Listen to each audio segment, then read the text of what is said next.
Ya, selamat pagi ya squad. Kembali lagi kita di akhir pekan 9 Januari di Morning Market Insight. Kita akan membahas sedikit tentang ekonomi makro dan bagaimana dampaknya dengan beberapa saham di Indonesia. Oke. Dan jangan lupa untuk kalian semua bisa ajak teman-temannya untuk kita bahas saham, pertanyaan seputar saham di hari ini. Dan juga kalau kalian ingin bisa melakukan analisis fundamental, teknikal, dan bandarmologi, kita di sini akan membahas dan kita juga sudah buka ya untuk free ebook, silakan di-download. Linknya ada di bio. Lalu untuk beberapa sekuritas kalian juga bisa buka karena kita bekerja sama dengan memberikan kode referral yang akan menjadi keuntungan kalian semua kalau buka akun dengan kode referral kita. Dan bagi kalian semua juga yang belum join di Discord kita, silakan. Karena di situ kita bisa diskusi dua arah dan akan kalian mendapatkan update setiap hari mengenai report outlook saham dan juga berita-berita terkini terupdate mengenai saham.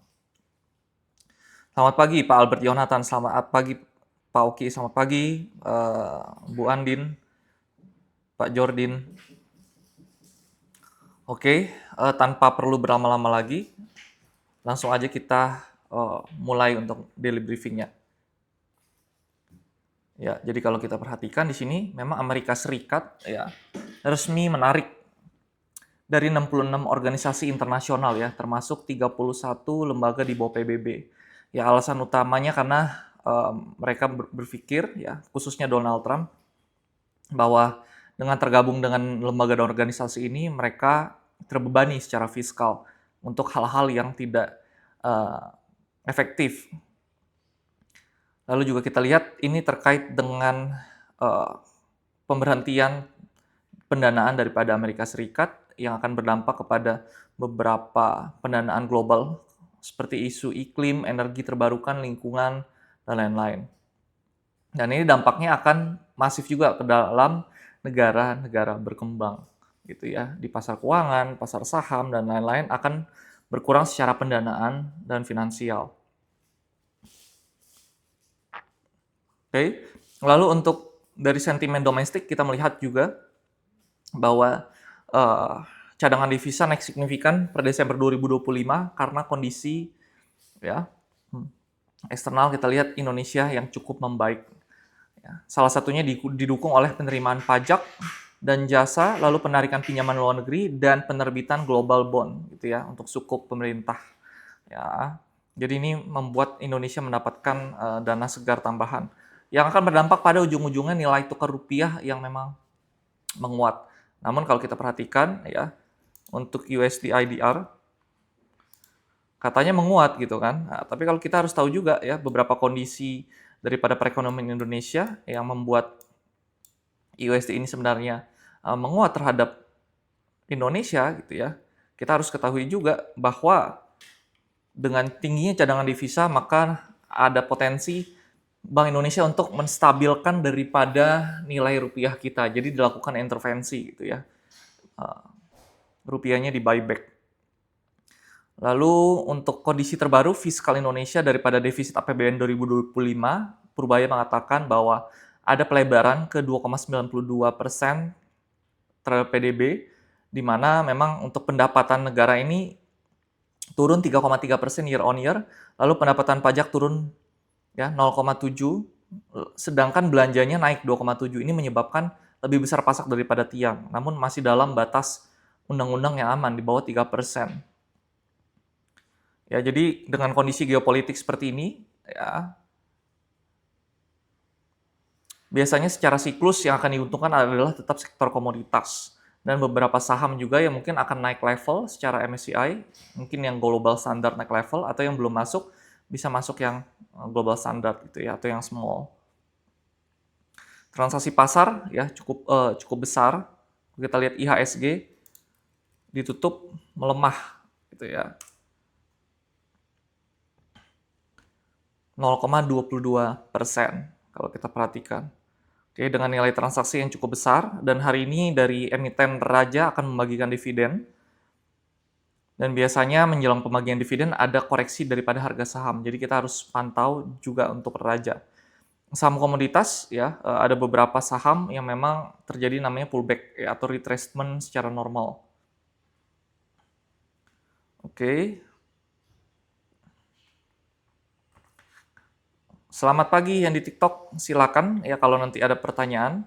Ya, kita di sini sama-sama untuk belajar sama-sama mengenai pasar saham dan juga bagaimana cara kita menganalisis secara makro dan mengkaitkannya dengan kondisi investasi kita. Oke, ya akan saya bacakan nanti untuk beberapa pertanyaan.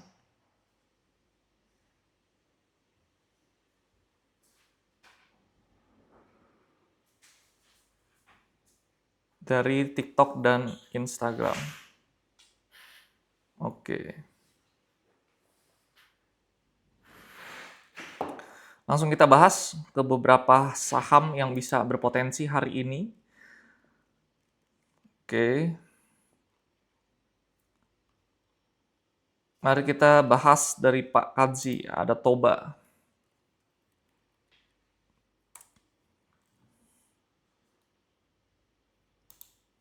Loading, oke. Penjaringannya agak bermasalah, sebentar. Ya, Toba ya. Masih di dalam skenario kita, ya ada potensi penurunan memang. Di sini terbentuk namanya bearish harami, namun selama masih berada di atas support 680, targetnya masih sesuai di 1060 sampai 1295. Oke. Pagi semua, kita coba bahas Omet.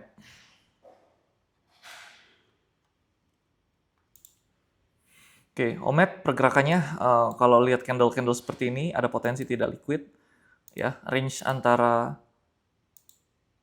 212 itu adalah range hari ini sideways ya, dengan sampai dengan 200.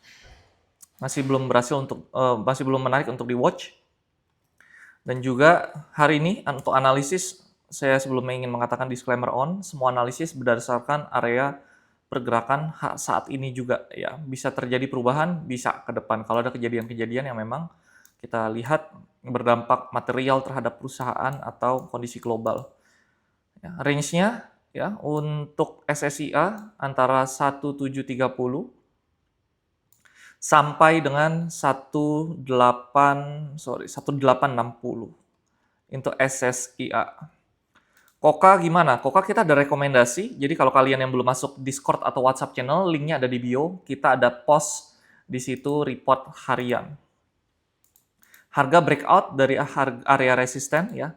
Target Koka selanjutnya ada di area 390-an ya. Lalu target tertinggi ada di 470. Dengan catatan Koka mampu bertahan di atas 260. Oke.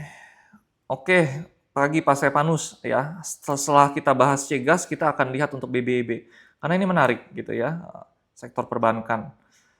Ya, Cegas ya di sini ada terbentuk candle hammer, namun ya ada potensi turun karena harga sudah melakukan dead cross.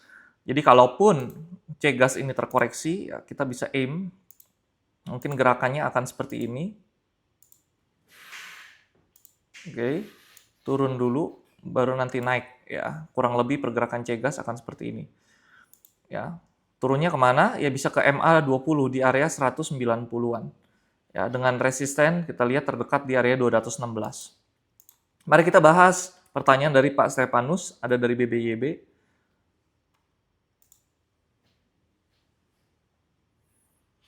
Oke. Oke, BBYB ya. Cukup menarik ya untuk BBYB. Sorry. Iya, BBB di sini terlihat ya, memang sesuai dengan analisis juga turun dan tertahan di area. Kita perhatikan di sini area support gitu ya. Jadi ya ini paling akan bergerak sideways baru nanti naik lagi gitu ya. Targetnya masih di area 600 selama mampu bertahan ya secara harga di atas area 470-an gitu ya. Itu untuk BBB masih menarik untuk di-trade-kan. Kalau untuk investasi jangka panjang apa saja ya dari Pak Adi? Saham yang bisa ditabung tiap bulan. Ya, kalau tiap bulan kita melihat tulang punggung daripada Indonesia tetap di sektor finansial, ya, untuk big banks masih menarik. Lalu kalau kita following the wave di tahun ini, ya, lihat perusahaan-perusahaan yang akan turn around, yang berubah secara kinerjanya menjadi lebih baik, ya, bisa dari sektor komoditas atau sektor-sektor yang punya prospek, ya, seperti energi terbarukan, lalu telekomunikasi, ya, terkait dengan nanti adanya isu akan adanya berlangsung Piala Dunia gitu ya, orang-orang pada pakai internet begitu. Ya, lalu untuk hubungannya dengan mungkin 3 juta rumah gitu ya, program daripada pemerintah, MBG ya seperti perusahaan-perusahaan ayam, lalu untuk perusahaan-perusahaan pembiayaan rumah KPR ya atau bank BTN ya bisa diperhatikan juga ada dampaknya apakah material atau enggak. Berdampak nggak ke perubahan kinerja gitu ya. Sektor semen bisa diperhatikan gitu ya atau sektor keramik-keramikan dan lain-lain gitu. Yang menjadi supporting daripada program-program pemerintah. Oke. Yang 10 tahun lagi dilihat ya, balik lagi tadi ke saham-saham perbankan ya itu udah terbukti gitu ya kalau di Indonesia ya berbeda dengan negara lain. Ya mungkin kalau di Amerika Serikat lebih ke artificial intelligence, saham teknologi ya, cloud computing dan lain-lain. Kita ke Archie. Oke.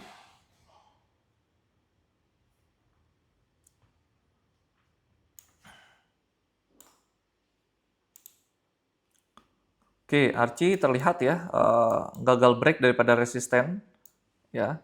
Jadi saya aim ini akan turun ke area support baru breakout atau ya kalau misalkan dia tidak sanggup breakout dia akan breakdown ya ke area at least kalau dia breakdown ke 1330 ya. Resistennya ada di 1845 ya. Kalau break mampu untuk menguat ke area 2020. Jadi ini masih belum menarik kalau diperhatikan seperti ini.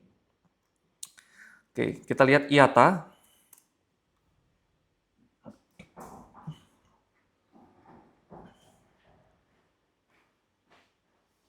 Oke. IATA ya ada potensi melemah ke area 155 gitu ya. Jadi bisa turun seperti ini dulu. Oke, baru naik lagi atau dia bisa aja sideways seperti ini baru dia naik up nanti. Areanya ada di Fibonacci 2618 di area 199, supportnya di area 155 gitu ya, 156. Bisa diperhatikan area tersebut. Oke, kita ke NCKL.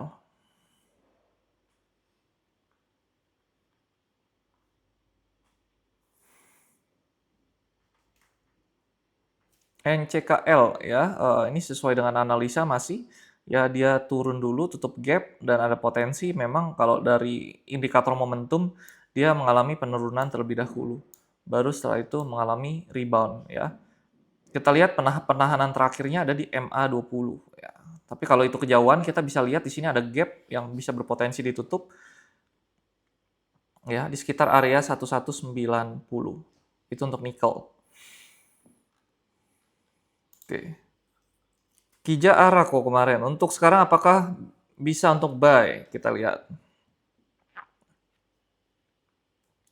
Ya, harga telah breakout dan kalau kita perhatikan di sini dia sudah breakout dari area resisten 262 yang saat ini menjadi support. Kalau Kija mau mengalami kenaikan lebih lanjut harus bertahan di atas 262 dan breakout di area sini 310, 308. Baru nanti aim-nya targetnya akan ke atas seperti ini. Ya, namun pada perjalanannya bisa aja terjadi ya kenaikan yang memang tidak garis lurus gitu ya, tidak ada harga saham yang bergerak satu garis lurus, pasti akan ada riak-riak kecilnya ya, minor-minor trennya. Oke. Oke, CDIA. Selamat pagi, Bu Uli. Selamat pagi, Pak Daniel. Selamat pagi, Pak Moka. Ya, CDIA potensinya masih terkoreksi ke 1590 ya. Ya, at least mungkin dia akan sideways dulu di sini karena kita lihat beberapa proyek-proyek daripada CDIA ini masih terus berlanjut gitu ya. Jadi ada potensi memang kalau bisa keluar dari kotak biru ini ya breakout 1990, let's say dia breakout seperti ini ada potensi dia ke area sekitar 2300-an gitu ya, ke area resisten ini. Itu CDIA. Kelas offline ada ya, nanti dipantau aja di Discord-nya. Kita akan adakan kelas offline ya. Kalau offline kita ada kantor di daerah Pantai Indah Kapuk ya. Jadi silakan kalian nanti bisa pantau untuk join Discord kita dan juga WhatsApp channel. Kita akan memberikan informasi di sana ya. Jadi kantor kita di Pani, teman-teman. Oke. BRMS masih bagus atau enggak kok? Oke. BRMS ya, ada target, resisten, di sini support, dan saat ini sudah reject resisten dan ada potensi turun ke area support 1085 selama harga tidak mampu menembus di area 1320. Oke. NAZY, apa ini pertanyaannya? Nazi ya, tidak ada ticker Nazi ini. Oke, apakah saham Konglo bisa diperhatikan? Ya masih bisa ya, seperti Bumi kemarin top transaction juga, salah satu top 3 transaction untuk saham Bumi. Oke.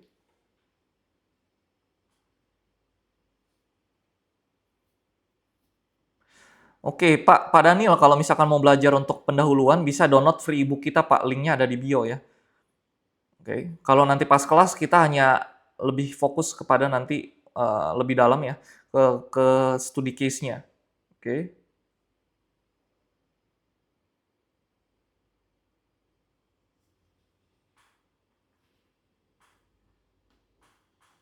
Oke. Dewa. Oke, kita bahas Dewa ya.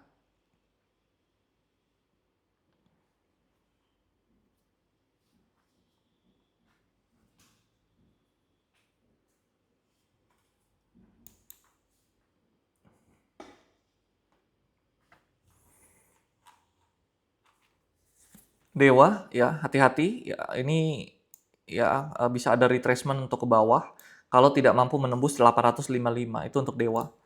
Bagaimana dengan Bumi?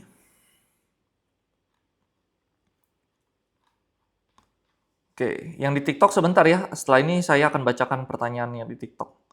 Ya, Bumi potensi masih turun, terkoreksi ya ke area 406. Kalau nggak dikasih gimana? Jangan kejar yang sudah ketinggian gitu ya. Oke. Tapi kalau kalian sifat karakternya adalah agresif ya silakan dengan money management, masuknya jangan all in gitu ya. Oke, BBKP, pertanyaan dari TikTok.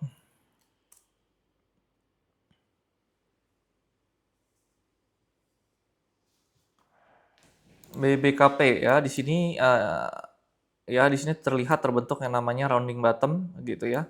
Targetnya kalau misalkan ini ada kelanjutan kenaikan harus bertahan di atas 86 baru ada potensi untuk naik ke area 99.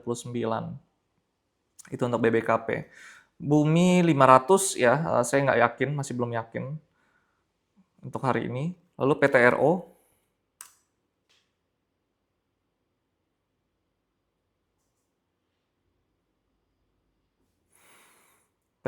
ya ada potensi ke resisten di area sekitar 13.100 gitu ya. Selama harga mampu bertahan, kita lihat di sini di atas support klasik 11.275. Ya. Lalu mari kita ke GWSA. Pagi Pak Abrar, pagi Pak Alfian. Ya, silakan join Discord channel kita untuk diskusi dua arah dan juga download free ebook kita. Linknya semua tertera di bio. GWSA hati-hati dengan candle yang tidak liquid seperti ini dan tiba-tiba likuiditasnya bergerak seperti ini ya, dia sudah break area resisten ini ya dan harus bertahan di atas 170 untuk melihat pergerakan lanjutannya untuk GWSA ke area sekitar 185 ya, selanjutnya di area sekitar 200-an. Oke. RLCO, mari kita bahas. Ya, oke sepertinya masih bisa lanjut naik karena tekanan buyer di sini cukup tinggi ya. Setelah dia naik berturut-turut ya. Tapi ini masih sulit untuk dianalisa ya karena baru-baru IPO. Jadi kalaupun lanjut naik, kalian bisa pasang let's say dia naik seperti ini ya. Kalian bisa pasang trailing stop 3 sampai 5% seperti itu gitu ya. Jadi kalau naik terus kalian nggak ketinggalan momentum gitu ya. Tapi kalau harga tiba-tiba koreksi, ya kalian udah pasang trailing stop gitu kan. Itu mengantisipasinya. Oke, thank you sama-sama Pak Nekos. Oke. Oke. Ya, kalau ada pertanyaan silakan, akan saya bantu analisakan.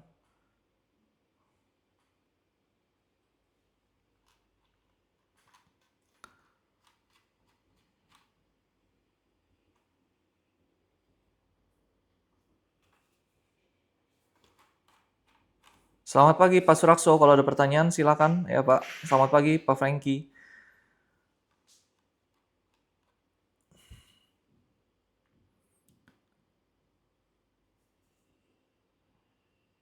Ya, biasanya hari Jumat sih perdagangan nggak terlalu rame gitu ya, karena kita melihat ya ini masih menjadi mitos sih. Nggak tahu secara faktanya bagaimana kalau menjelang weekend itu orang pada nggak mau trade ya, nggak mau nyangkut di hari Sabtu Minggunya, nggak mau trading, karena takutnya ada berita-berita yang memang menggemparkan saham-saham yang bisa membuat penurunan, atau ya mereka sekedar aksi profit taking biasa. BBRI kok nggak naik-naik? Ya, kinerjanya juga nggak naik-naik, Panekos.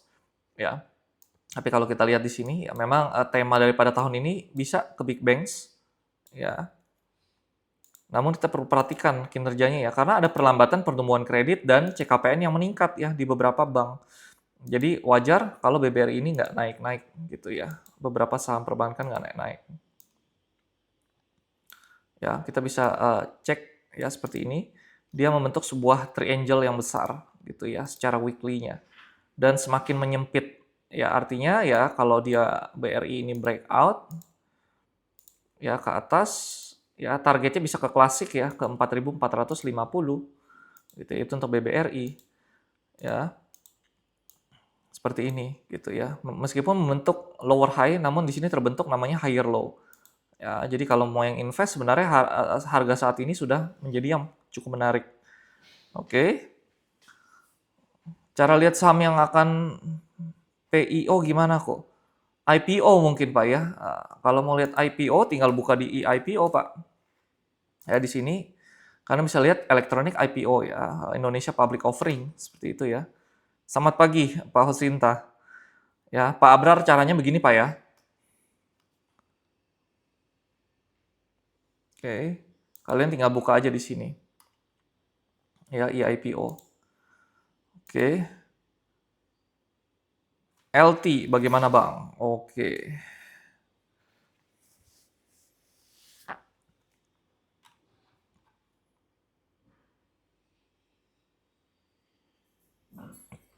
LT ya, kita bisa pakai Fibonacci ya.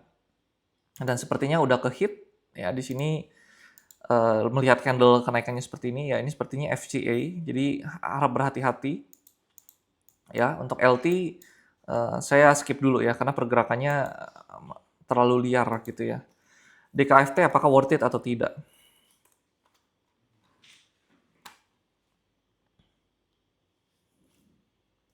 DKFT hati-hati ya ada potensi koreksi dia sudah membentuk ya swing high seperti ini yang cukup dalam. Potensinya masih sesuai gambar gitu ya. Oke. Jadi dia membentuk swing high seperti ini. Potensi koreksi ke area 775. Kalau dia break di area 890. Pagi Bu Julia, pagi Pak Diarsat. Buat nanti silakan join di Discord channel kita Pak, di WhatsApp channel. Ya, di situ kita memberikan satu rekomendasi ya, salah satunya ada dari Koka juga gitu ya. Jadi silakan join dan situ kita akan bagikan free untuk stok daily report kita. Pak Hosinta untuk BRPT bagaimana? Oke. BRPT dan Goto.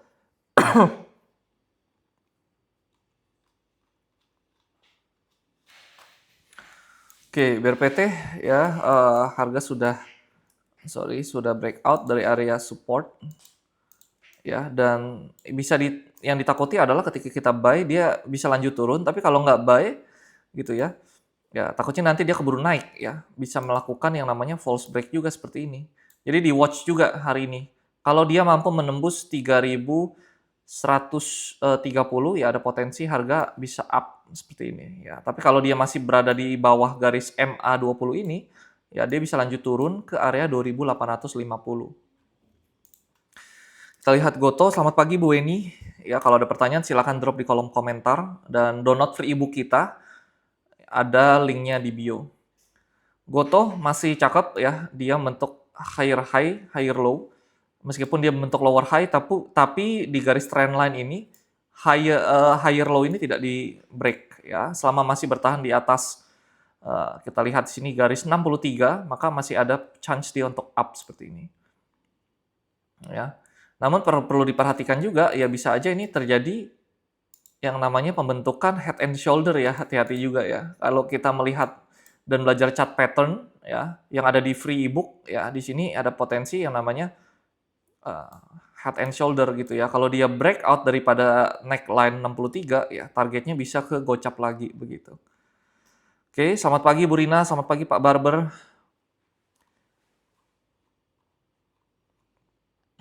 Oke. Oke, mungkin itu aja untuk hari ini ya. Terima kasih atas kehadiran di Morning Market Insight. Jadi untuk pembukaan akun sekuritas, referral, semua ada di dalam link bio kita. Dan untuk join link Discord, WhatsApp, semua juga ada di bio.